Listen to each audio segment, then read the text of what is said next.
बिस्मिल्लाहिर्रहमानिर्रहीम, अस्सलाम वालेकुम। सारे एशिया कप का सत्यानाश कर दिया है जय शाह ने और पाकिस्तान ने, जो भारत के आगे हमेशा से लेटा रहा।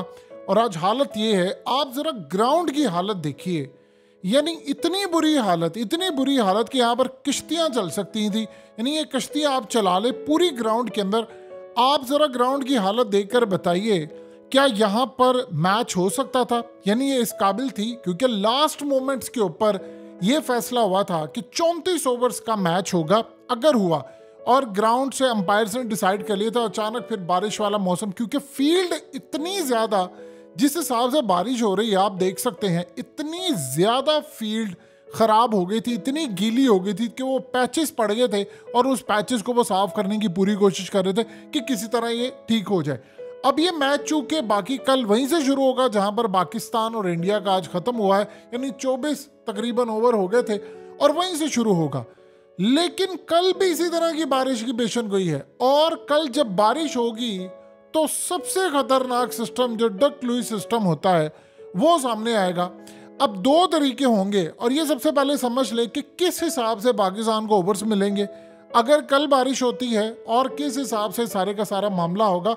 ये सिस्टम किस तरह काम करता है इसको ज़रा समझ ले, क्योंकि आज तक लोगों को समझ नहीं आती कि कैसे काम करता है, ये किस तरह डिसाइड करता है। क्योंकि आज दो तरह की सूरत हाल थी। अगर ये बारिश उन्होंने कहा कि कंटिन्यूस रहती और एंड के ऊपर जाकर टाइम मिलता तो फिर 20 ओवर्स में पाकिस्तान को 181 रन बनाने थे।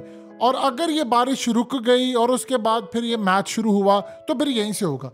ये दो तरीके थे और अगर ये हो जाता तो पाकिस्तान के लिए 34 ओवर्स का मैच होता। तो देख ले, इंडिया 6 ओवर्स मजीद खेलता और मजीद उसके बाद 4, यानी टोटल 10 ओवर्स अगर बनते तो वो कितना स्कोर कर लेता, 70 कर लेता, तो पाकिस्तान के लिए शायद आसान होता। अब जो कल सूरत हाल होगी, मैच वहीं से शुरू होगा, लेकिन जब बारिश होगी तो फिर पाकिस्तान को टारगेट कितना मिलेगा और डक लुईस सिस्टम ये है कि इसको समझिए। अब देखिए, जब रिजर्व डे का जो मैच हुआ है वो यानी पाकिस्तान का, अब वो कल स्टार्ट होता है, या तो मैच पूरा हो जाए तो ओके, अगर नहीं होता तो फिर ये डक लुईस सिस्टम जो है इसको कहते हैं डीएलएस फॉर्मूला। देखिए, दुनिया में सबसे पहले 1992 में एक फॉर्मूला इस्तेमाल हुआ था और इस फॉर्मूले को डकवर्थ लुईस सिस्टम कहते हैं।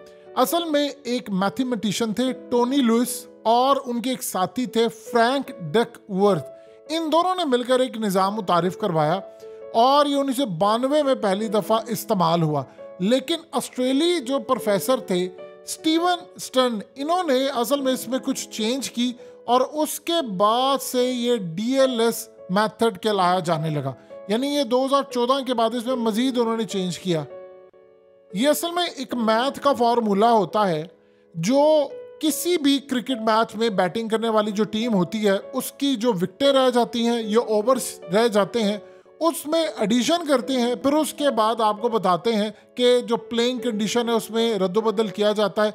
यानी मुकाबले में शरीक एक या दोनों टीमों के लिए रन्स और ओवर्स में कटौती होती है। कैसे होती है ये ज़रा समझ लीजिए। असल में ये फार्मूला, इसका डिसाइड करने का तरीकाकार ये है कि बैटिंग करने वाली जो टीम है उसके पास दो किस्म की सूरत हाल होती है। यानी वनडे मैच में या तो 50 ओवर्स यानी 300 गेंदे या 10 विकेटें होती हैं।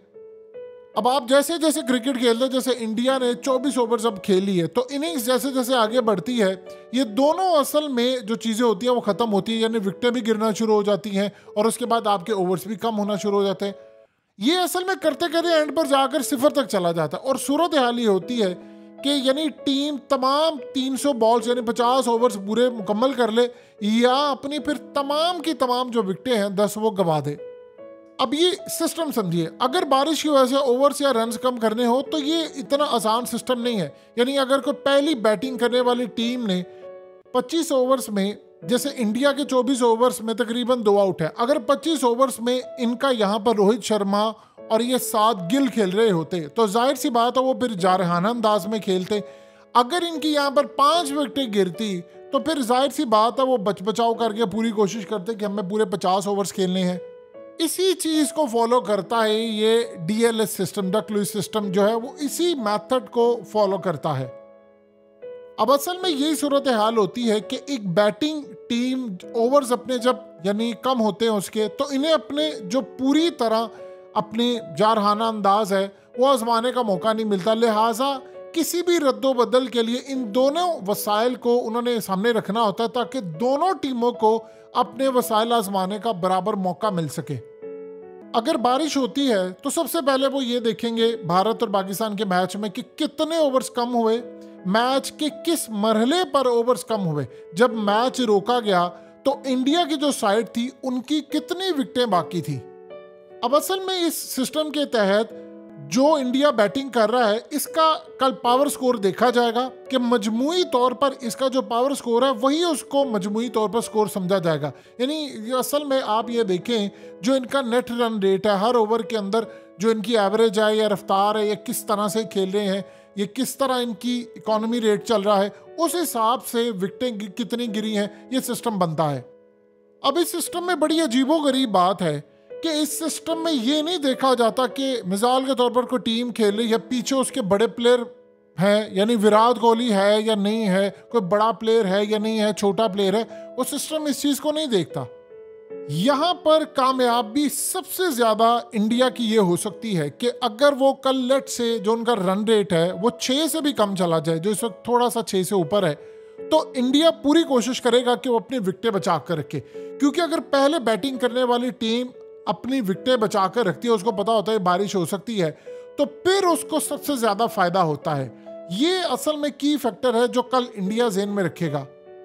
अब असल में इस सिस्टम के तहत होता ये है कि अगर आपके स्टार्ट में ओवर्स कम ना हो लेकिन एंड के ऊपर ओवर कम हो तो असल में फिर ज़्यादा फर्क पड़ता है, क्योंकि उनको पता होता है कि एंड के ऊपर अगर तो आपकी विकेट सलामत है और आपने हिट करनी है तो वो ज़्यादा फायदा होता है जो पहले बैटिंग करती है टीम। पहले उन्होंने काम ये किया था 2018 से पहले कि जो पहले बैटिंग करती थी उस टीम को ज़्यादा फायदा होता था, लेकिन बाद में उनको लगा कि सिस्टम के अंदर बहुत सारी गलतियां हैं तो उन्होंने इस फार्मूले को चेंज किया और अब नया फार्मूला जो आपकी स्क्रीन पर चला ये जारी किया। इसके तहत जो सेकंड बैटिंग करने वाली टीम है उसके चांसेस अब 2018 के मुकाबले में काफ़ी बढ़ चुके हैं। यानी जो डक लुईस सिस्टम है वो फायदा देगा दूसरी बैटिंग करने वाले को, यानी 2018 के मुकाबले में। आज अगर 2023 में होता है यानी कल होता है तो ये ज्यादा फायदा देगा। ये असल में बड़ा मुतनाज़ सिस्टम था। आप एक मिनट के लिए सोचें, वो इंग्लैंड का जो खास तौर पर पाकिस्तान ने वर्ल्ड कप जीता था 1992 के वर्ल्ड कप के मैच में, उस वक्त साउथ अफ्रीका बहुत ज्यादा स्ट्रॉन्ग टीम थी और उस वक्त इंग्लैंड के खिलाफ मैच हुआ, बारिश हुई तो एंड के ऊपर उनको 21 रन चाहिए थे एक बॉल के ऊपर। यानी ये आज जो आपका डक लुईस सिस्टम होता है ये उस वक्त का जो डक लुईस सिस्टम था उसके मुकाबले में बहुत ज्यादा आज का बेहतर है, उस वक्त का बड़ा गंदा था। यानी आप ये देख लें कि इस सूरत हाल में होना ये चाहिए था, अगर आज सिस्टम होता तो साउथ अफ्रीका को आखिरी बॉल पर 3 रन बनाना होते, लेकिन 1992 के अंदर इसी सिस्टम के तहत उनको 21 रन बनाना थे। तो अब उन्होंने काफ़ी सारी इसमें चेंज कर दी हैं। 2019 में याद कीजिए जब इंडिया का मैच था न्यूजीलैंड के साथ तो तब भी यही मामला हुआ था, तो तब इतना ज़्यादा बुरा हाल हो गया था कि इंडिया को मैच हारना पड़ा। अब यहाँ पर इंडिया ने करना ये है सिर्फ कल कि अगर वो अपना रन रेट बेशक ना बढ़ाएं, 5 कर लें 6 कर लें, अगर वो अपनी विकेटें बचा कर रखते हैं और एंड पर बारिश होती है तो फिर पाकिस्तान को तकरीबन 7 से 8 रन की आप औसत लगा ले, डिपेंड करता है उनकी विकेटें अगर रहती हैं तो 8-9 तक भी जा सकता है, और अगर उन्होंने ज़्यादा स्कोर किया तो ये 9 तक भी उनका यानी रन रेट जा सकता है जो रिक्वायर्ड रन रेट है। तो ये सारा डिपेंड करता है कि आपकी विकेटें कितनी बाकी सलामत रहती हैं, और ये बात बड़ी अच्छी तरह इंडिया को पता है। और इस वक्त इंडिया काम ये कर रहा है कि उनकी जो टीम है वो सारे वर्किंग कर रहे हैं बैठ के कि हमें कल क्या करना है। वो इवन के ये भी देख रहे हैं किस वक्त बारिश हो सकती है, हमें 1 घंटे के अंदर क्या करना है। शाहीन आएगा, क्योंकि अगर कल जब स्टार्ट होगा तो सबसे पहले बाबर की यही कोशिश होती है कि वो अपने फास्ट बॉलर्स को लगाए, कोई क्विक विकेट ले ले। हमें 1-2 विकेटें मिल जाती हैं, हारिस रऊफ को, नसीम शाह को, एक आधा जो हम बॉलिंग का यूनिट सामने रखते हैं तो बड़ा मामला होता है। आज सारे लोग बैठ कर ये देखेंगे कि क्या करना है क्या नहीं करना, कितने बजे बारिश हो सकती है, हम कितना खेल सकते हैं, क्या हमें करना है। सबसे बड़ा मसला ये है कि अगर पाकिस्तान की बैटिंग होती है और हमारी दफ़ा बारिश शुरू होती है और हम अगर विकेट नहीं गवाते अपनी और अगर हम 7-8 की एवरेज से खेलते हैं तो फिर हमें बड़ा फायदा होगा। तो हमें भी विकेटें बचानी है और भारत को भी बचानी है। जो विकेटें बचाएगा उसको इस सिस्टम के तहत फायदा होगा और देखना यह है कि हालात किस तरफ जाते हैं।